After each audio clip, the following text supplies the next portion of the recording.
that final week, like when we were at the Orange Bowl, that's when it was on. Ooh, I'm getting goosebumps, man.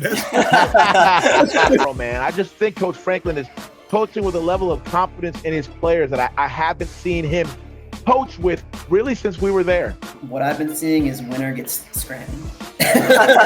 This is Coach Franklin. You're watching Nittany Sports Huddle.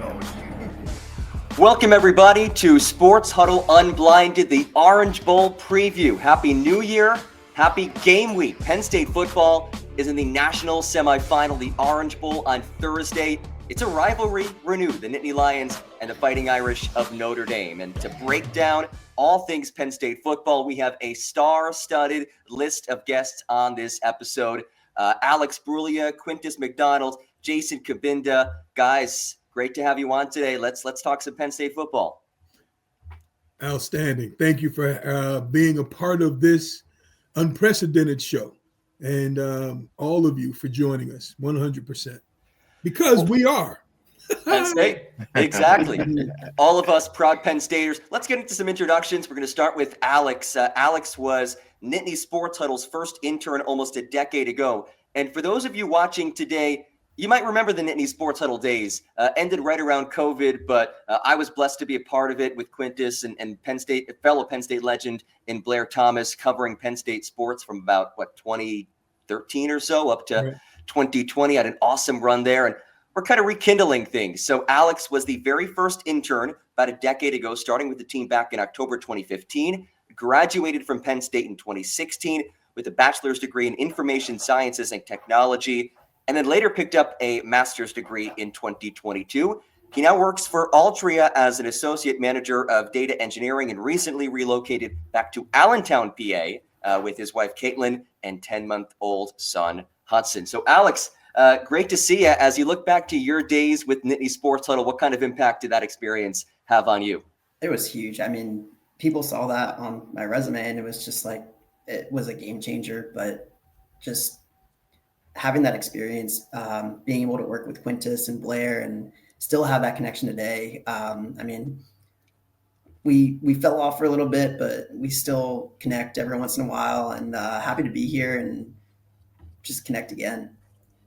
Well, it's great to connect with you once again. And Quintus McDonald is the man that has brought us all together, somebody who I'm lucky to call a friend and a mentor, of course, a Penn State legend, 1986 national champion, which, hey, let's Quintus, I know that you take great pride in that, but I hope that after a couple weeks from now, you are no longer the last team to win a Penn State national championship. Let's change that on January 20th. In addition to his days at Penn State, he was the Indianapolis Colts 1991 Ed Block Courage Award winner, which is the Comeback Player of the Year, the founder and creator of Nittany Sports Huddle, the executive director of I Am Recycling, Inc., and a business acceleration actualizer. Q, great to see you, my friend. Absolutely. Great to see you, John, as well as Alex and Jason, all of us being here together. Really, it's a breath of fresh air to see you all, to be around such young, vibrant energy with all of you doing such tremendous things out in the world today. It really does do us proud for what we've accomplished at Nittany Sports Huddle. Awesome. And our last guest is a very, very special guest, somebody who was doing his thing up at Happy Valley when I was a student, was part of that 2016 Big Ten championship team that brought Penn State back to where Penn State belongs as a national championship contender year in, year out. His name is Jason Cabinda, former all Big Ten linebacker, played fullback in the NFL with the Detroit Lions. And beyond football, he has some media experience as well, hosting the Penn State football radio pregame show, also does some work postgame with another Penn State legend in Christian Hackenberg. Jason, thanks for hopping on today. I appreciate you guys having me on, man. Really excited for the conversation that's going to unfold today. Of course. And I'd love to know, as you know, you and Quintus, both proud Penn State lettermen and both members of the iconic linebacker U. When you think about the Penn State network and the Penn State football letterman network in particular, what kind of impact have they had on your football career and career outside of football? I'll tell you what, man, it's such a blessing to go to a place like Penn State because Penn Staters help Penn Staters out. And our alumni network is just so vast. I was golfing the other day with one of my golf buddies. He's telling me about a Penn State bar that's like 10 minutes down the street from my house. I'm like, are you serious? The Penn State bar all the way down here in South Florida? Ended up checking it out to go watch one of the games the other day. And it's like, dude, we are absolutely everywhere. And I think anytime I need help with something, anytime I have an idea, anytime I'm looking to branch out into a space, the first thing that comes to my head is, who do I know out of our football lettermen that are already inside of this space? Who do I know that are alumni that I've connected with that are working this space? Because I know for a fact if I reach out, man, they're going to help out or do whatever they can to use their resources to help me be in position. So it's an absolute blessing to have gone to a place like Penn State because that stuff in terms of the alumni base and the connection and the networking is very, very real. I love that. And I'll tell you this quick funny story. Whenever we talk about the Penn State network, this always comes to mind. I went with my family when I was in high school to China, and we get to the Shanghai airport. And my dad went to Penn State, so we were a Penn State family growing up.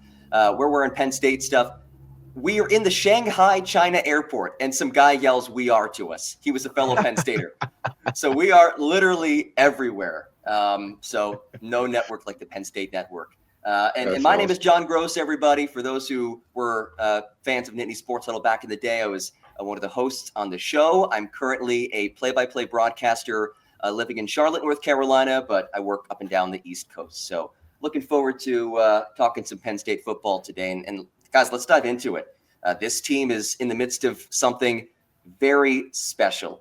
Playoff win at home over SMU, 38-10. Then beat Boise State 31-14 in the Fiesta Bowl, moving to 8-0 in the Fiesta Bowl all time. Jason, we'll start with you. What have you learned about this year's Penn State football team over these last two games? I just think this is a really, really resilient group. I think things that we've been talking about all year long, especially the run game and how your run game travels, man, whether it's cold weather, hot weather, whether things ain't going right in the pass game. Man, when you have a good run game, we got two great backs. We got some tight ends that can block in Ty Warren, Khalil Dinkins. Like, that's going to travel no matter where you play, where you go. And having a great run game is great to have late in the year. And that's something that we've seen time and time and again. We saw Nick and Katron both go for over 100 in this last game. And we just need to continue to lean on that run game. But it's a resilient group. This group has gone through a lot of challenges. The Wisconsin game, Drew Aller goes down. We have to go to our backup quarterback. He's able to come in there and win that game for us. Against USC on the road in the Coliseum, we're down 2 scores for the first time this season. What do? We come back and win the game in overtime. So this team has gone through challenges. It's seen adversity. It's got a lot of character to it. We know what they're made of. So I'm really excited about this Penn State group because I feel like they can face any challenge that comes their way. Jason, you mentioned the running game of this Penn State football team. It seems like things really started to click in that Oregon game, and they've continued that. Quintus, I know we were talking earlier in the week. At times, it seemed like Penn State against Boise State went away from running the football. What do you think about that, and would you like to see them run the ball a little bit more? I absolutely. I love the word that Jason used when he talks with resilience. This is an absolutely a resilient group of young men that showed up. Where I know we're on the offensive side of the ball, and yes, we must stick to the bread and butter. A running football team is going to win more games than not, simply because you eat up the clock, you keep control of the clock, you keep control of the ball, and you get into the end zone. When you're able to capitalize and get into the end zone, not kick field goals, you have control and command of the game without a doubt when you have a strong running attack. We must stay focused in that area. Certainly you want to stretch the field. We've got the athletes on the outside. We've got obviously the best tight end in college football, so he can stretch the middle of the field and horizontally. So do some things with the linebackers because of that passing attack to open up the run game. So there's a way to have a delicate balance. We just can't afford to get cute and start doing some fancy things, trying to look good versus getting the job done. You punch them in the mouth. You keep punching them in the mouth until they give up. They're just a bloody mess, and we've dominated the clock and we've dominated the scoreboard and win the game. So that's I agree with Jason. in that point about our running attack, two-headed monster. You can't. How do you defeat that if we stick to what we have the capacity to do? And then once again, if they begin to tighten up the box, we've got the athletes to stretch the field and open up the running lanes. Yeah, I'd actually love to expand on what Q just said a little bit there. I think especially if you put a microscope on this Boise State game, because it's hard to sit here and say, hey, we need to get away from the gimmicky stuff. We're getting a little too cute, X, Y, and Z, because I do feel like at this point in the season, the gimmicks and the tricks and the formation changes and the shifts, a lot of that is just the identity of the offense.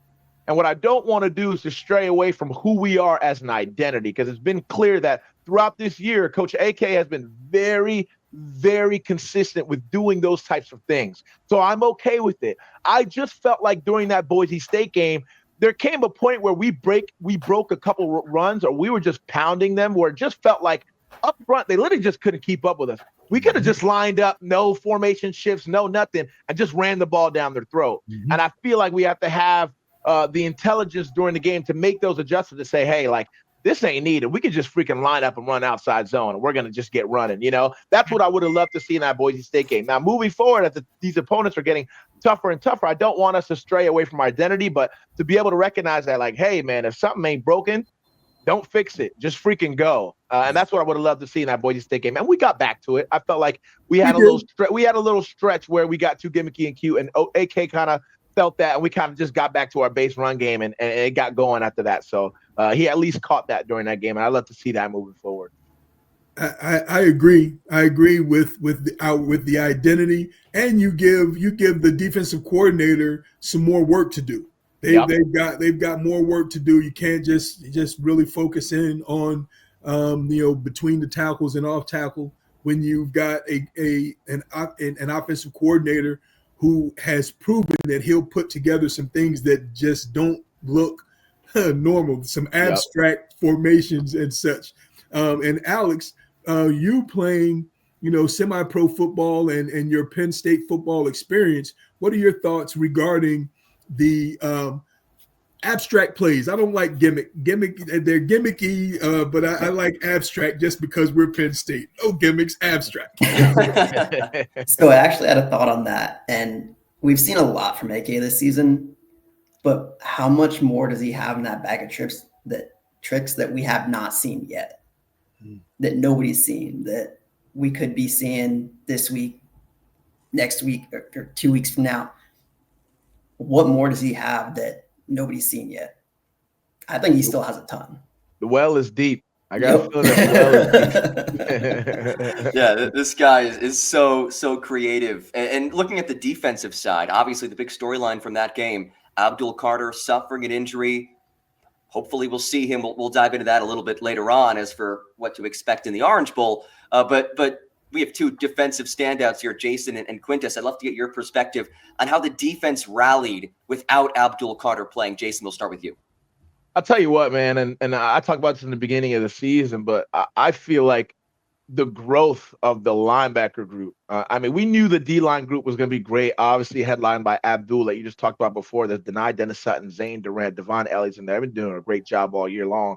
But I feel like, man, there's been a ton of growth in the maturity and the instincts and the way that these linebackers are out there communicating and getting guys lined up between Kobe King, Tony Rojas, and then Dom DeLuca he's just a splash playmaker. The dude was a walk-on. He's earned a scholarship. It's when Dom makes plays, it's sack, it's pick six, it's pick, it's deflection. He's a splash playmaker. I just love the growth of Dom DeLuca and really the confidence that the coaches have in him to put him out there and be able to make a play. And then Kobe in the middle has just been doing such a good job playing quarterback of that defense, getting everybody lined up. I see how demonstrative he's become, especially in these last 6 weeks in terms of getting guys lined up, making sure the D-line's in the right gaps, having the blitz call. He's just doing a great job. He's playing sideline to sideline. And then Tony Rojas, man, this is a dude who can really, really develop into a first or second round draft pick. He's just so natural. He's got great feet.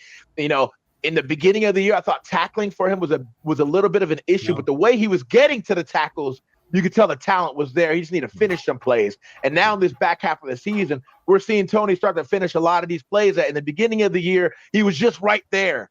And that's what I love, that I just feel like this linebacker crew is really peaking at the right time. Obviously, we lost KJ Winston early in the year, which could have been a huge blow to this defense. We all know how talented KJ Winston is, but man, the Key Wheatley has really stepped up. We saw him get that the Fiesta Bowl MVP at the end of the game, and then Jalen Reed all year long. I mean, how about that guy? He's just playing. He's just been playing with his hair on fire all year long. So, I mean, I love this defense. I love the way that they're playing. And at the end of the day, man, that's an expectation at Penn State football. Expectation at Penn State football is that no matter what anything else looks like, that Penn State defense is going to be legit and it's going to be excellent. And I feel like they're upholding that standard.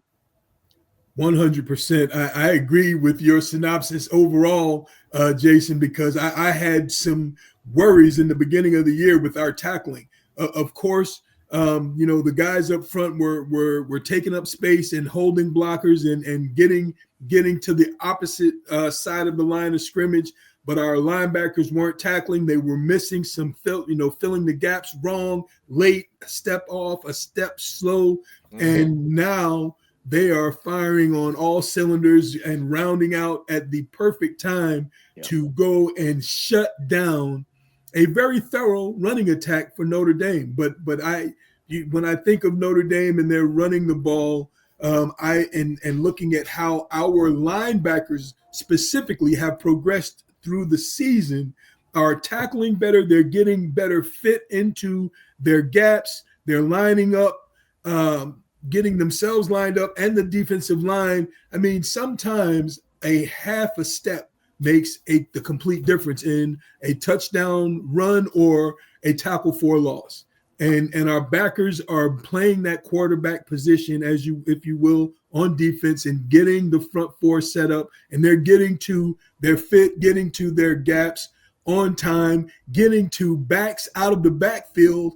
We were a little slow of foot for that early in the season, and they're seeing it. Recognition is higher. They're seeing the play, and that it's evident that they're putting in more time in the film room to be able to diagnose at a quicker, just diagnose the play and get moving. So I'm very excited and feel really good about us stopping the run game of Notre Dame on this week. Yep. Especially given what Penn State was able to do against Ashton Genty, one of the best running backs in college football history. Okay, so Penn State wins 2 top 10 games. One of the big storylines about James Franklin in this program, they can't win the big game. I've always felt that's a ridiculous thing because it's so tough to beat teams who you're not supposed to beat. I think Coach Franklin has done an incredible job at Penn State. But Alex, I'd love to hear from your perspective, and you're, of course, in tune with a lot of fans and fellow alums. Do you feel that by winning these 2 top 10 games in win or go home situations, in blowout fashion, 1 game 4 scores, 1 game 3 scores, has that started to change that perception about James Franklin and Penn State football? 100%. And he's still got more to prove, but they're proving all the doubters wrong so far. Everyone's coming back with the counterpoint that, they're not real top 10 teams. They shouldn't have been in the playoffs to begin with. They're in the playoffs. They're here. Somebody decided these teams need to be here. Penn State has beat them in deciding fashion, but it's still not enough. I think it's enough, and I can't wait to see where the rest of the season goes, but still more to prove from the broader fan base is what I'm hearing. They keep moving the goalposts. Yeah. Right. They keep moving the goalposts. Hey, here's the thing. These are 2 conference champs. Yes. Let's not forget this Boise State team took Oregon down to the last second. Yep. Like, are we forgetting that? This Oregon team that's undefeated, that's the best team in the Big Ten, and the Boise State team took them all the way to the last second, and we just manhandled that. That was their only loss. And we're going to sit here and act like that's not a big win. SMU won the ACC, and I know the ACC is not the greatest conference this year. They weren't an amazing conference. I get it. But that's a conference champ of a Power 4 conference. I mean, what more could you ask for? And at the end of the day, this is go win or go home. This is win or go home. The circumstances don't get bigger than this. And now we've won 2 in a row. So at this point in time, if you're still bitching and crying that, oh, Coach Franklin isn't one of the big games, and guess what? You're full of crap. That's how I see it. So, amen. Good point. Good point. And listen, I'll be the first to admit I had an issue with end of game breakdowns, the use of unnecessary use of timeouts, and some of the things that have happened with Coach Franklin's past. To see him now steady, there's a whole different demeanor toward these 2 games, because the players have just come out. The game plan was such, and the players executed at such a high level that there was no end of game nervousness, or the players took that off the table. But I have seen his demeanor change, and I really believe I don't believe that Thursday night will be a blowout. I think that it's going to be a to the vest game, and we'll get an opportunity. And I just truly believe that he's going to be at his very best for this game. You know, when I look at, I'm still, you look at what Ohio State did to Oregon, and what we had Ohio State. There's no reason you don't score a touchdown first and goal inside the 5. You've got to put the ball in the end zone. Exactly. Yep. 2 times. You've got to put the ball in the end zone. So that's where we had Ohio State on the ropes. So we've proven that we've got the athletic talent. And okay, we checked the box for what we didn't do. We've got the film. We've got the tape to go back and look and see what mistakes we made inside that 5-yard line to improve on that. And I believe that Coach Franklin, as the head coach, his demeanor is such that he's prepared and will be prepared to move forward and on Thursday. And I'm fired up to be back on his, I pat him on the back again, because I've been upside the head for a while. Like, come on, coach. And here we are with his evolution. And that's a beautiful thing. Yeah. And I think the switch flipped, not only in him, but in the entire team in that Big Ten championship game. You saw something different. It wasn't the same team that we've seen all season long. And that team has grown even more in these first few playoff games. Dude, I'd agree 100%. I think, Q, you really hit it when you talk about Coach Franklin's demeanor. I've been talking about it on the pregame show all year long. It just feels like Coach Franklin is coaching with a level of conviction that he didn't used to coach with before. Before, it was too much based on analytics and what made sense and playing it safe and this, that, and the third. And now it's simply, you know what? I believe in our players. Roll them out there on 4th down. I believe in our players. It's the end of this. It's the end of the first half. We're not going to settle for a field goal. We're not going to settle for knees and we'll just breathe and wait till the second half. No, we're going to put Drew Aller in there and we're going to run 2 minutes. We're going to go score. And we saw that in the UCLA game when it was still a very close game in the first half. Drew goes out there, the minute and 30 seconds goes against us, a touchdown. Almost happened against Ohio State game, a very fluke interception at the end of that first half. But Drew drove that ball all the way down the field, then throws a fade ball to Harrison Wallace that just ended up being a little unlucky, and Ohio State picked it off. But, man, imagine we scored that touchdown right there. That changes the whole outlook of that game. Absolutely. So, just in general, man, I just think Coach Franklin is coaching with a level of confidence in his players that I haven't seen him coach with really since we were there. Jason, what does that do for you as a player when your coach has that belief in his team?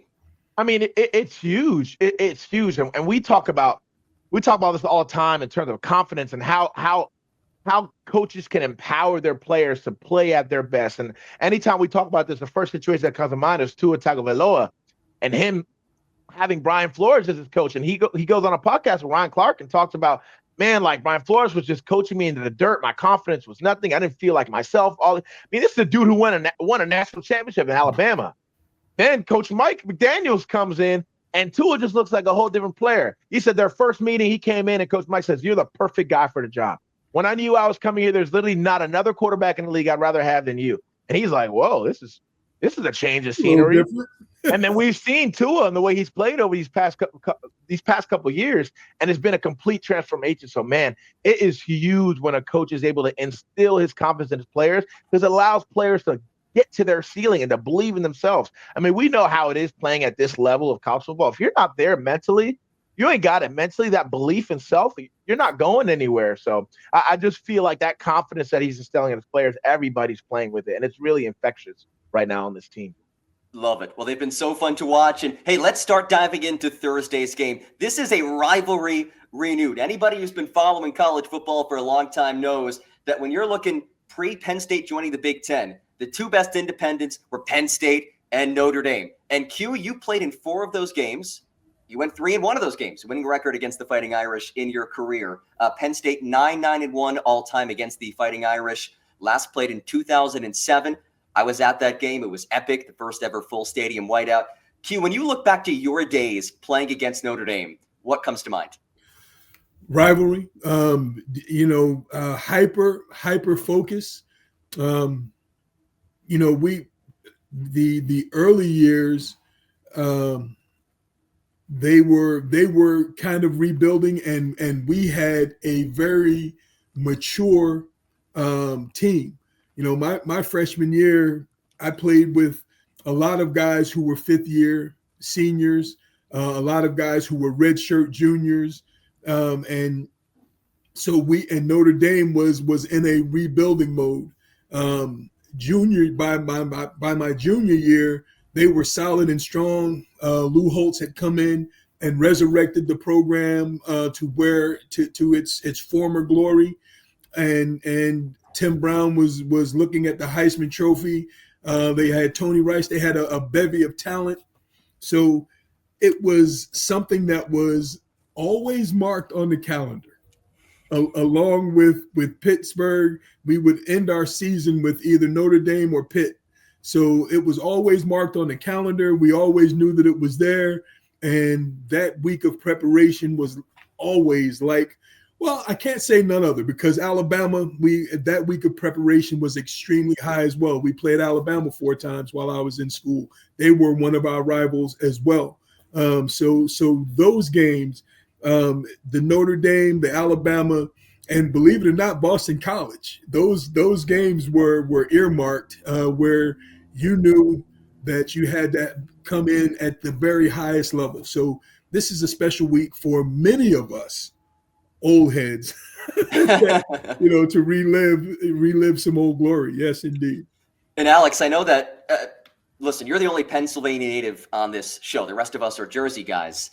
We won't hold it against you, though, Alex. We all love Pennsylvania, too. But, hey, from what I've heard, Notre Dame might be the second most popular team in Pennsylvania. So Penn State, Notre Dame, the national semifinals. What does this game mean in the state of PA?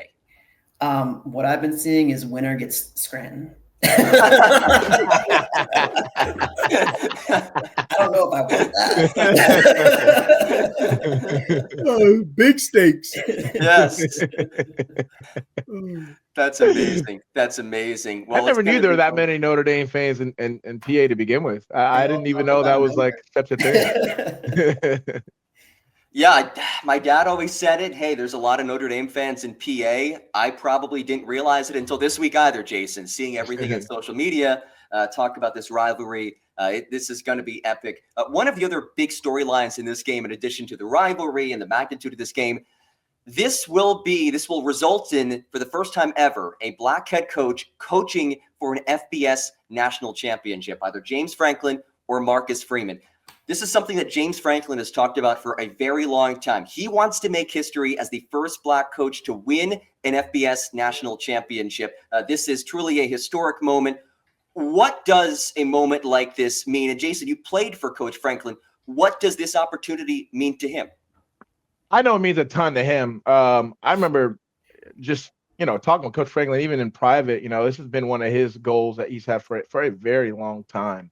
This is probably one of his pinnacle goals, to be able to win a national championship as one of the first black head coaches, or the first black head coach ever. So obviously it has a lot of importance for Coach Franklin. It has a lot of importance from a historic standpoint. I think for me For me, I care more so about the way that we talk about it or the how that we talk about it. I do agree it needs to be talked about, but in the fashion in which we talk about it, I think matters. I think, obviously Black people in this country were held down for a long time, and now we've had these opportunities to reach even the biggest pinnacles that this country has to offer. We've had a Black president, but I think to me, the way I look at it is, what do you expect? That's how I think of it. Is what do you expect? I know how talented we are as a people, how much we bring to the table from a culture standpoint. It only makes sense that now that we're free to do what we want to do, that we reach every pinnacle we possibly can. So that's how I see it. I don't look at the conversation as, we've given a bunch of Make-A-Wish kids opportunity. Like, no, I think we're very, very great people. I think we're super smart, super athletic. I mean, I just think it makes sense that now that we have the freedom to do what we want, that we reach all the highest of highs that we can. It only makes sense. It's great that it's happening now. It should have happened so much sooner, but it's an amazing thing, without a doubt, from a historical standpoint. 100%. I couldn't agree with you more, Jason. I love that perspective of the how we talk about it, because when we look at the facts that there's more than 150 plus FBS colleges out there, opportunities, and there's only 15 Black head coaches. So that says something about the system that is running all of this. And you look back in history, it was less than 75 years ago that Black men were being lynched and killed and murdered here in this country without any provocation and without any any justice being had for their lives. So to go from that in less than a century, to go from that place to a position where someone saw enough of what you just said, Jason, intelligent enough, athletic enough, had the capacity to lead and mastery in those areas. Someone looked and said, you know what? I'm going to look beyond their skin color, because the people who are in position to make those decisions still look like the ones that were murdering us not very long ago. It doesn't mean that their heart is set that way, but to do nothing in an area, you're making a decision. Your decision to do nothing, to not hire a person simply because of the color of their skin, you're doing something. That's it. That is, you're holding back history, you're holding back opportunity. But because our university and Notre Dame University made the decisions that they made about these two young men, and then, quite frankly, our university sticking and staying with Coach Franklin, when I was like, man, there was a time I'm thinking, well, who else is out there? And there was no one else out there. And then our university gave him another contract and more opportunity. And it's showing that they made a fantastic investment. And that's really what it's about. Where are these universities, these board of directors, willing to make an investment in human capital without take away the ideas, the old rundown ideas that this country and culture in the United States was really built and founded on. Yeah, absolutely. Very well said. And again, James Franklin, 2 wins away from achieving that historic milestone. As we look ahead to this game, we know Coach Franklin loves to talk about the 1-0 mentality. Jason, you've been in that locker room. You've played in a Big Ten championship, a Rose Bowl. Is that real? Is the preparation, is the mindset 1-0 leading into this game the same as it was leading into the Kent State game? I mean, the way I look at it, it has to be, because the reality of the situation, if you lose, you go home. There ain't going to be another 1-0 to think about if you lose this game. So, you have to pour absolutely everything you possibly can into this 1 week. Your Monday, whatever it looks like, normally during the year, it has to be your best Monday you've ever had. Whatever you normally do on a Tuesday from a preparation standpoint, whether it's first and second down, whether it's whichever film you choose, whatever games you watch one more game, do one more, watch one more cut up, so that's really what it's about. At this stage of the season, it's about who is preparing the best, who is not cutting corners because we've done this 13, 14 weeks in a row and I got my process. I know how to prepare. I know who is even at this stage of the season saying I can get even better on this Tuesday. I can get even better on this Wednesday leading to the game. That's what it's about. That's what ends up separating guys. So, I know Coach Franklin from a mindset standpoint, he's always done such a good job of making sure the team is even keeled and is staying humble and is not satisfied and not complacent. So I already know from a mindset standpoint, these guys are going to be prepared and where they need to be, and they're hungry. They're hungry. They're tired of hearing about 2016. They're tired of hearing about the Big Ten champ. They're tired of it. They're ready to write their own names in the Penn State lore of history. So I'm excited for these guys and the massive opportunity that they have in front of them. Q, you've played in 2 national championship games. You won in '86. What are the emotions like leading up to a game of this magnitude? For us, it was so different because we had a full month of preparation, literally, for the national championship games. So there was a building, and everything Jason just said. You have that Monday must be the best Monday of the season, and if nothing else, better than the previous Monday. And you have an opportunity to build on that now because everything has been crunched down in the time frame. The fact that they had 2 games to play and they've got that film and they've got the film from practice, all of that, the focus. I can't even imagine how incredibly zoned in the entire organization must be right now. It's amazing, and I get excited because that final week, like when we were at the Orange Bowl, that's when it was on. Ooh, I'm getting goosebumps, man. Ready to put the pads on.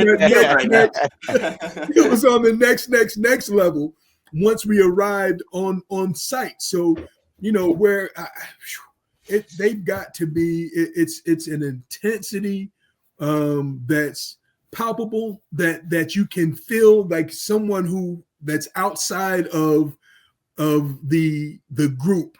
If they walked into a room that this group of it, just say the linebacker room, if someone who's not a Penn State player, who's not affiliated with the organization, but's coming into that room maybe for an interview or something like that, they would absolutely be able to feel the energy, what's going on, and then the calm demeanor on the surface until you get a chance to pull that helmet on. When you've put on all of your gear, laced up your cleats, when you slide the helmet on, it's just beautiful thing. Beautiful thing. I think it's even worth talking about, even Coach Franklin in his press conferences, he said, we've had to take a different approach to a couple of these games and it be more of just a business trip because, me and Q know when you go to bowl games, normally you have a whole week and a half or whatever it is that you're out there. You've got bowl events, this bowl dinner, okay, sponsored by PlayStation. So now you go to the whole team goes to the PlayStation suite. And I'm very sure there are many things on the schedule that Coach Franklin is just Xing out. Like, we ain't got time for that. We don't have time for that. So he's doing his best to keep these things like game weeks because that's just what you got to do. That's the level that you got to lock in at. We ain't got time for all the extracurriculars and the bowl activities and the happy hour here for the donors over. Like, we ain't got time for all that, man. I just know Coach Franklin's locked in on we need to go win a national championship. So I know these guys are locked in. That's a beautiful thing. You forgot who I played for. None of that stuff. We didn't do it. We had there was always one event that we did during bowl week, and we would always do it collectively as a team. Even, specifically for when we were playing for the, against Oklahoma for the national championship and then against Miami, there was one event, period, that during bowl week that we all attended. And even my junior year, we were playing in the Citrus Bowl with, you want to go and win the game. We didn't even know. I didn't even know that all of that stuff was going on, bro, because it wasn't even on the schedule. Yeah. But the Citrus Bowl, when I'm like, wow, there's a lot happening here. He let us, he gave us some freedom. So Absolutely. I'm sure Coach Franklin has X'd out a number of things. It must be a business trip because this is the business that we're in. We're in the business of creating and continuing a legendary program, a historic program, and taking it back to where it's supposed to be. I mean, that Big Ten championship, Coach didn't get in the way. You guys played, balled out, and made plays. He made the choice to go for it on 4th and 1 on our side of the field. That was the greatest coaching decision that he's made, and called the right play. I said, yeah, he's our coach. He's our coach. That changed the game. And then, of course, Marcus and Haley made the big play again on 4th and 1 when they had the ball. You know, the same two that made the big play to get us there with the block kick and scoop and score. It was just amazing. A tremendous feat for, and sometimes coaches need to stay out of the way of the players. And he did that day. He made the call that was necessary, and then he got out of the way, and you guys did it in between the lines. And that's what I'm expecting on Thursday. Yeah. All right, about 7 minutes left in this one. Let's dive into Notre Dame. A couple of things that stand out to me about this game in general. Of course, the mystery surrounding Abdul Carter, that's going to loom large. But Notre Dame got here by beating Indiana by 10, beat Georgia by 13, and that game benefited from a kick return touchdown and a late first half strip sack. Notre Dame, they have a really good pass rush led by a former Penn Stater and defensive coordinator Al Golden. Keep in mind, though, Penn State did handle Boise State's pass rush very well. Boise State second nationally in sacks per game. On offense, led by running back Jeremiah Love, though he's been limited in practice this week. Yesterday, took reps with the twos, had a big knee brace as well. In terms of passing the ball, they don't have any receivers with over 500 receiving yards. They also have a dangerous mobile quarterback in Riley Leonard, over 800 rushing yards on the season. So, Alex, we'll start with you here. What are you looking out for in this Orange Bowl matchup? Riley Leonard's legs. Like, that is going to be the biggest issue in my perspective here. We've faced mobile quarterbacks. We've held them pretty much in check, but when the defense gets spread out, he runs. They're going to pick up those quick first downs. Got to bounce back from that and stop them, spy him, do something. Hopefully Abdul Carter's back and we can use him as a spy, but we need to do something. I'm sure Jason or Quintus, you have something in mind for how to stop him and that offensive attack. But passing, he had 90 yards passing? 90. Yep, that's it. Yeah, it's an interesting matchup. I mean, especially I think this is definitely one of those games that's going to come down to the quarterback play. I think we have the edge in terms of quarterback play. I think Drew's a better passer for sure than Riley. I think Riley has the edge in terms of using his feet. Although Drew has shown that he can use his athleticism to make plays, whether it's to run to throw or to run to go and get a first down. But we all know, especially as defenders, how tough it is when you have a quarterback that really is mobile, that can hurt you with your legs. That's a whole another dimension to what you got to worry about as a defensive coordinator. And like you said, Alex, quarterbacks like that, like when we played Washington and Washington's backup quarterback Williams came into play, we were using Abdul as that spy, and we were able to keep him shut down because Abdul just has the athleticism to get sideline to sideline. He has the recognition that when that quarterback takes that first step that looks like he's to run, man, Abdul can close that. So, I mean, it would be really, really essential to have Abdul back. But I think in general, man, no matter what, it's going to start with stopping that run game, because the same way that our offense gets going is the same way that their offense gets going. So if we can make them one-dimensional, make this a type of game where Riley has to win it for them, I like those odds in general for that game, for what that game plays out looking like compared to, the running game gets going. Now Riley's got play action. Our linebackers are getting sucked up, and now it's easy throws because the windows are easy. It just becomes a little bit of a snowball, kind of like an avalanche. So if we can make this team one-dimensional, I'm very confident in us being able to stop Riley Leonard and our DBs being sticky enough in coverage. I agree 100%. It's going to come down, in my perspective, what we do on first down so that we can get off the field on third down. We limit them on first down. Now they've got limited options, and you're able when it's third and long, 6, 7, 8 or better, you're able to have your pass rush in a way where you're keeping him bottled in. You don't get your edges don't get too far upfield to create lanes. You get good push in the middle and keep him sucked in and locked in so that he's got to either throw the ball away or take the sack. And that will come on third down, contingent upon what happens on first and second, obviously. Yeah, I think part of it comes down to expectations too, man. Like, we didn't used to be able to say it before, but we can say it now. Those guys get paid too. There are going to be points. There are going to be points in this game, man, where you got to tip the hat, where Riley just makes a good play, but how you respond, that's right. How you respond and how you're able to hit that reset in your head as a defense and say, okay, new fresh pair of downs, let's go do it again, instead of letting the wind get sucked out of you. Like, damn, we had him on third and long. It was 3rd and 11. He got it. Those moments, man, those are really huge. And that's where the leadership comes in as a team, as players, of being able to, hey, strap it up again. It's all good. Right. It's going to happen, and not letting it take all the energy out of you. Now we're on our heels. Now we feel like the drive is over because we had them at 3rd and 11, and now it's fuck. No, we can't let those moments happen. And what's number 41's name? I forget his name. Kobe King. Toby King. Kobe. Yep. Kobe. I've seen some of that in glimpses. I've seen some of that from him here of late. And that's going to be key. You're spot on, Jason, with that. It's going to be key. Somebody in the defensive huddle saying, okay, they got that one. Let's just get the ball out. Let's get the ball out right now. Yep. Somebody on the back end, go get an interception. Somebody in the front, we're going to get a tip, linebacker interception, something, strip sack. Let's get the ball back. So having that motivational factor within your huddle on the field is going to be absolutely a big deal. Well, you've also got the green dot this year that you didn't have in the past. The who? Yeah, the green dot. The head. Now they have the NFL comms now.